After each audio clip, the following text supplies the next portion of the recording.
Hola, les habla la profesora Zoraida Núñez. Hoy vamos a conversar sobre el síndrome anémico. La anemia es una de las condiciones que con mayor frecuencia afecta tanto a las personas adultas como a los niños y puede ser debida a condiciones hereditarias, a factores externos causales e incluso ser secundaria a otras patologías. Por anemia se define el descenso de la concentración de hemoglobina por debajo de los valores normales esperados para la edad y sexo de la persona. Es diferente los valores de hemoglobina en un recién nacido que en una persona adulta, y en los adultos son diferentes los valores del hombre y la mujer. La hemoglobina es una proteína globular que pesa cerca de 64 kilodaltons y que está contenida en los glóbulos rojos. Tiene una estructura conformada por dos cadenas alfa, como se visualiza en este modelo, dos cadenas beta, cuatro grupos M que están enlazados cada uno de ellos a las diferentes cadenas de globina y que se unen con las moléculas de hierro en estado ferroso. La principal función de la hemoglobina es el transporte de oxígeno hacia los tejidos y recoger el dióxido de carbono para su eliminación a través de los pulmones. Cada una de estas moléculas de globina contiene entonces un grupo protésico hemo que se une al hierro y que facilita el enlace para el transporte de oxígeno, lo cual multiplica en 4 veces la capacidad de la sangre de transportar el oxígeno hacia los tejidos. Este concepto es muy importante tenerlo claro, ya que las manifestaciones clínicas de las anemias están relacionadas con la pérdida de la capacidad de la sangre de transportar el oxígeno hacia los tejidos. ¿Dónde se forman los glóbulos rojos y cómo se sintetizan? La hemoglobina. Los glóbulos rojos se forman desde la etapa fetal en la médula ósea, pero esta capacidad de producir sangre por parte de la médula ósea va a variar con la edad, presentando un descenso a medida que envejecemos. En el feto, inicialmente hay producción de médula ósea en todos los huesos y así en el recién nacido, pero posteriormente se forma solamente sangre en los huesos que tienen tejido esponjoso y en el adulto, principalmente en el esternón, las vértebras, las costillas, que van a ser los sitios donde se encuentran las células madres generadoras de los elementos formes de la sangre. Es importante que tengamos presente que en la eritropoyesis, que es el proceso a través del cual se generan los eritrocitos, se produce a partir de células precursoras. Estas células precursoras originarias, que son células pluripotentes, pueden dar origen a dos series celulares. Por un lado, a la serie generadora de plaquetas y por otro lado, a la serie generadora de eritrocitos. Pero esta capacidad de las células pluripotentes disminuye una vez que comienza su replicación y cuando se conforman las células que van a generar glóbulos rojos, este es un tronco celular que solamente va a derivar en eritrocitos. A medida que se produce el desarrollo de estas células, su replicación va disminuyendo la concentración de ácido ribonucleico hasta que desaparece el núcleo de la célula y se genera el eritrocito. Esto pasa entonces que el glóbulo rojo en su formación va perdiendo su capacidad de replicación y va variando su coloración. Entonces, hasta que llega a la coloración rojiza que depende de la presencia del grupo E. La hormona que se encarga fisiológicamente de estimular la eritropoyesis es la eritropoyetina, que es producida en el parénquima renal. Entonces tenemos que, una vez que se han generado los proeritroblastos, se forman los eritroblastos basófilos por el contenido de ARN, luego el eritroblasto policromatófilo porque va variando esa concentración de ARN, luego entramos en el eritroblasto ortocromático y luego en los reticulocitos que quedan vestigios de ARN. Si vemos, a medida que va evolucionando hasta la formación del glóbulo rojo, disminuye el tamaño de la célula sanguínea, hasta adquirir la conformación del disco bicóncavo, que es el glóbulo rojo, un disco altamente flexible, sin núcleo.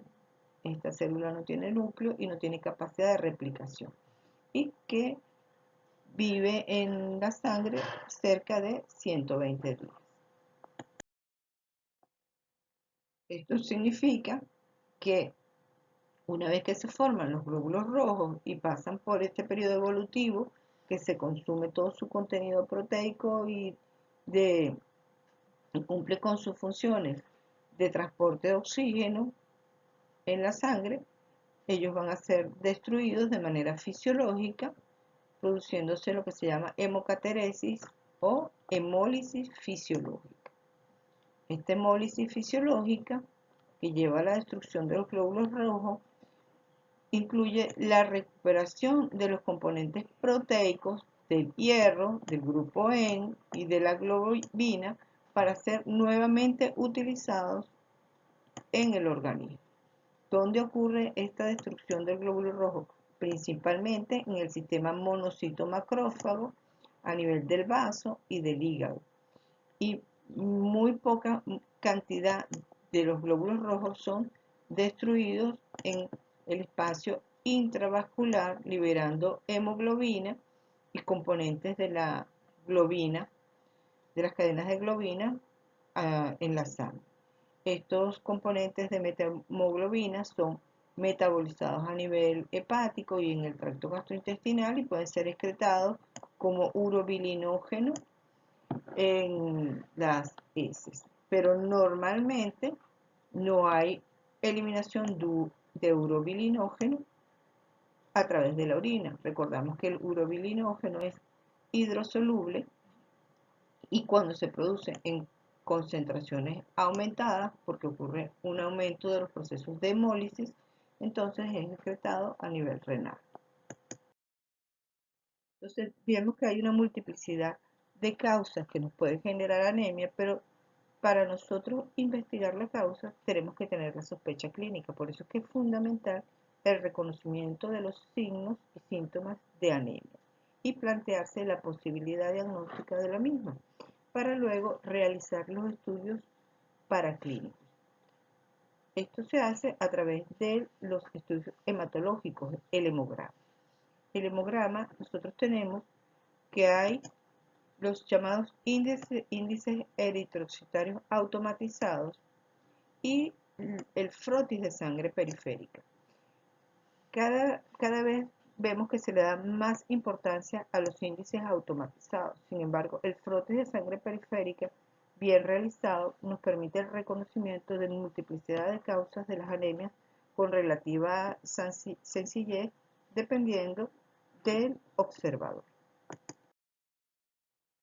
En cuanto a los índices eritrocitarios automatizados, tenemos que hay los llamados índices básicos, índices tradicionales, conocidos por todos nosotros y utilizados desde hace muchos años, que son el recuento de eritrocitos o hematíes, el recuento o determinación de hemoglobina, que es en realidad el único índice eritrocitario a través del cual se hace el diagnóstico de anemia.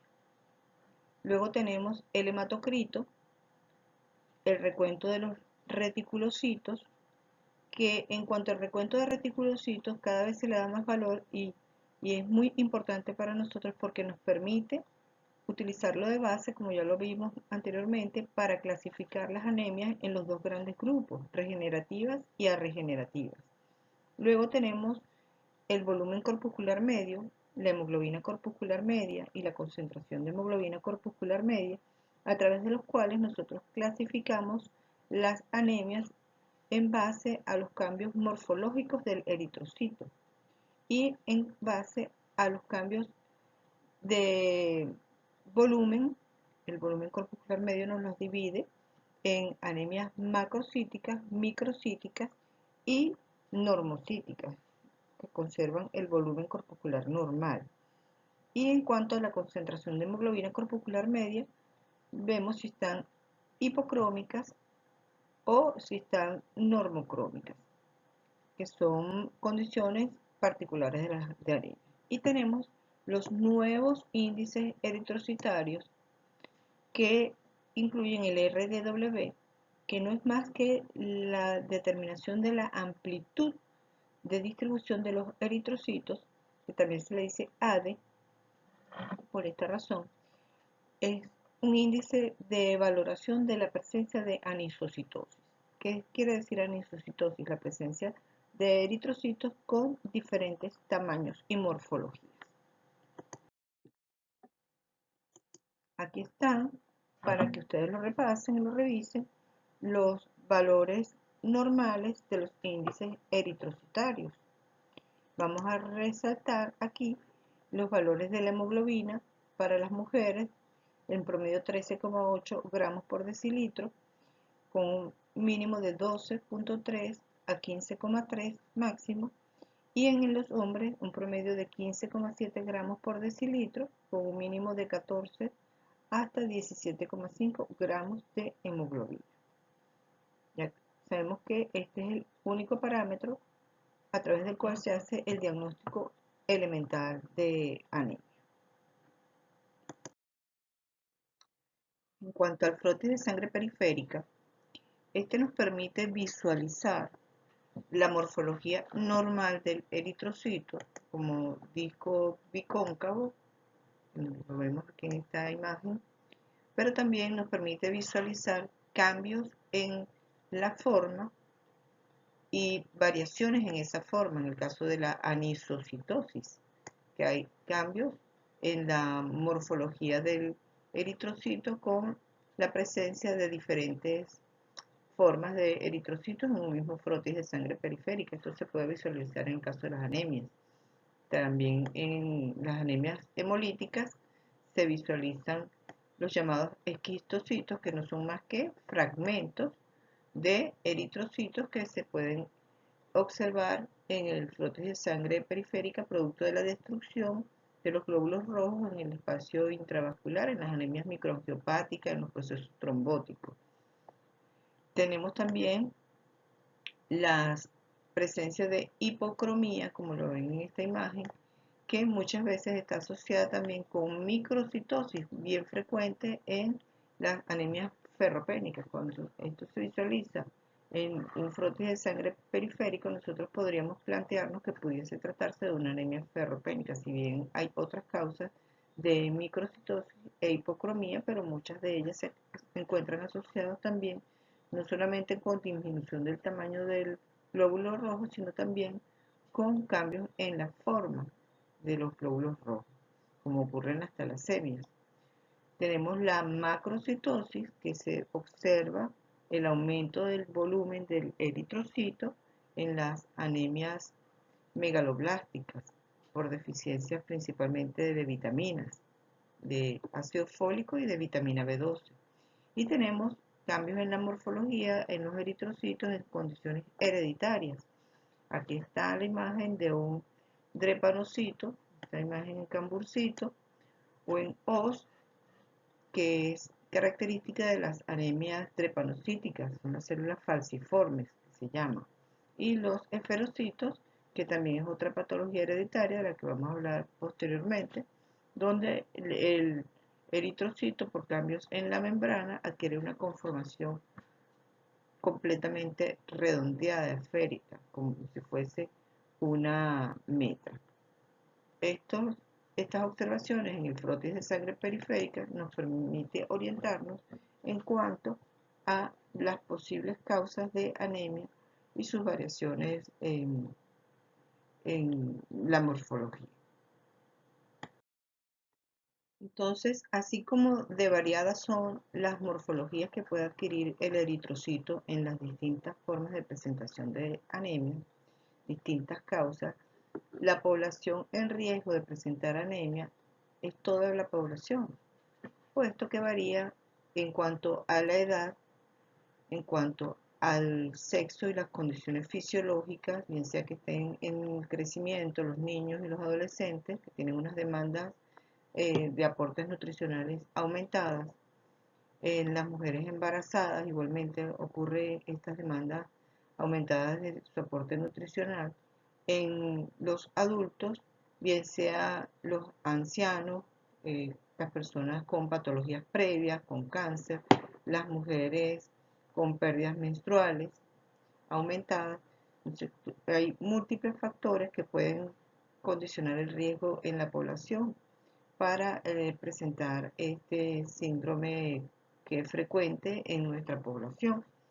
Entonces requerimos una suspicacia clínica para la sospecha diagnóstica y realizar los estudios de laboratorio pertinentes para poder confirmar nuestra sospecha de anemia. Si no lo pensamos, no lo buscamos y no realizamos los estudios pertinentes.